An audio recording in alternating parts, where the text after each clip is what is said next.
After promising to visit Africa 2 years ago at the U.S.-Africa Summit in Washington, President Joe Biden makes his first presidential trip to the continent where he is visiting Angola with a quick stop in Cabo Verde.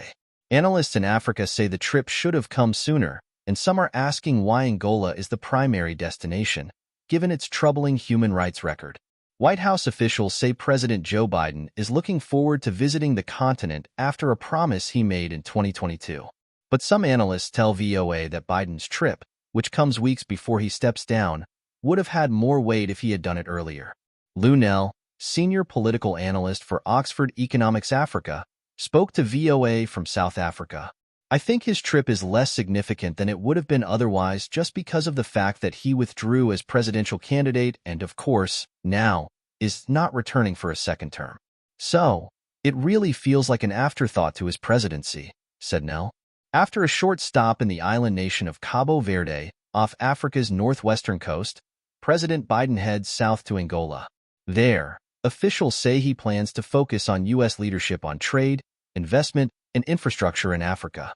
He'll also recognize Angola's President João Lourenço's regional leadership and global partnership on trade, security, and health. More importantly, President Biden will highlight one of his signature initiatives, the investment of the Lobito Corridor, regional railway project linking natural resource-rich areas stretching from the Angolan port of Lobito to the Democratic Republic of Congo and Zambia. The corridor is part of a wider joint effort between multiple partners aimed at closing the infrastructure gap in growing economies around the world, officials say. Dr. Francis Brown, Special Assistant to the President and Senior Director for African Affairs at the National Security Council, speaking about the broader benefits associated with the project. What I found really notable about the Lobito Corridor is that it isn't just about a railroad or critical minerals. It's also about the communities that are strengthened along the way. It's about more access to education, it's about agricultural products moving to market, and it's about increases in digital connectivity, said Brown. Last year, U.S.-Angola trade totaled approximately $1.77 billion, making Angola America's fourth-largest trade partner in sub-Saharan Africa. Angola has vast mineral deposits and is Africa's third-largest oil producer. But according to Amnesty International, the country's natural resource wealth has not translated to prosperity for most of its people, resulting in numerous peaceful protests against poverty, unemployment, and high cost of living. Nell says some Angolans may see a benefit with this Biden visit. And many ordinary Angolans will recognize that Angola desperately needs to diversify its economy, and this is an enormous opportunity to do so, to move away from oil and gas and bolster other parts of the economy, and it has massive potential, said Nell.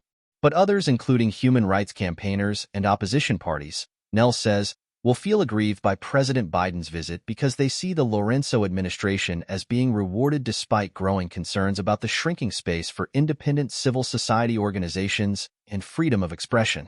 In a new report, Amnesty International said that anyone who publicly criticizes the Lourenço government risks arrest. And if human rights are central to President Biden's foreign policy, then he must demand Angola's government immediately free arbitrarily detained government critics. Adriano Navunga, who runs the Center for Democracy and Human Rights in Mozambique, echoes that sentiment. I commend the people of Angola and President Lourenço for hosting President Biden. It means a lot for the people of Angola. While I commend them, I would also want to encourage President Biden to ask those tough questions to President João Lourenço, said Navunga. We have a number of human rights defenders in Angola that are detained unjustly, unfairly for doing nothing. They are languishing in jails, some of them in critical conditions, said Navunga. Navunga hopes that this could be addressed during this trip,